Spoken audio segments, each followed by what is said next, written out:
Welcome back to the channel, everybody. In today's video I'm just going to be giving you a quick update as to how far I've come along since my last video. I have got several clips to upload moving forward from this, but I thought I'd just bring you up to speed and give you a bit of a heads up as to how far I've actually come along. This is a route that I've decided to go down with on the back boot floor. Custom metal plated it myself. Reason for this is I plan on running an aluminium tank as opposed to the standard one. For those of you that have been asking me questions about it, I have reinforced it underneath. As you can see, these bars, they should take some of the stress out of that. And moving back round to the driver's side from where I left off last time, I've now managed to get the new floor pan in. Switch panel is pretty much there, and the A post is in. It is coming along, still got a fair amount to do, but bit by bit it's slowly taking shape. And then once that is fully welded in and all solid in their areas again, I shall continue to pull back the floor and get it primered, and the same as the other side.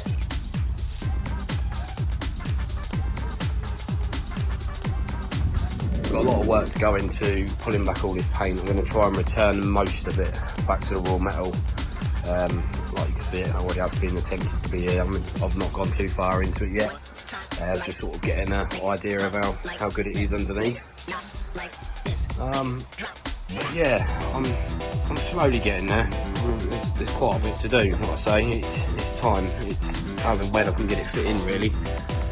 But I'm happy with where I'm at. Everything seems to be solid, everything's structurally sound, and moving forward from it, it's heading in the right direction. Moving around here, back to the driver's side, managed to get the floor pan in. Still a few little patches to cover up in the corners. And there is a strip down here somewhere which needs addressing. I hope to get around to that later on today.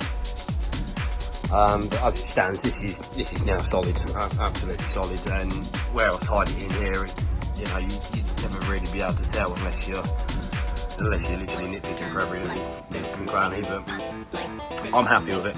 So that's where we're at.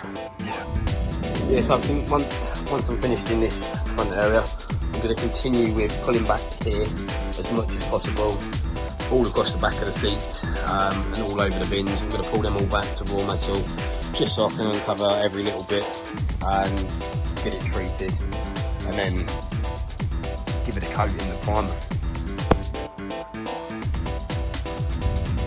So a few people have pointed out to me that obviously I'm going to be losing value with replacement of the boot floor. It's just an idea that I come up with. It's more cost effective to do this myself. I had metal sitting around which I was able to form this in shape. It's then been reinforced underneath. I've had various conversations with a few MOT stations, and they're more than happy to carry out an MOT with it, as long as it's structurally safe. It will all be rubbed down, primed, and then I am going to get it painted back in a gloss which is going to match my engine bay. I'm not sure if I've covered this beforehand, but the engine bay I done right at the start, and to be honest, it's taken a complete battering in dust. But as you can see, I think it's a Honda Electron Blue.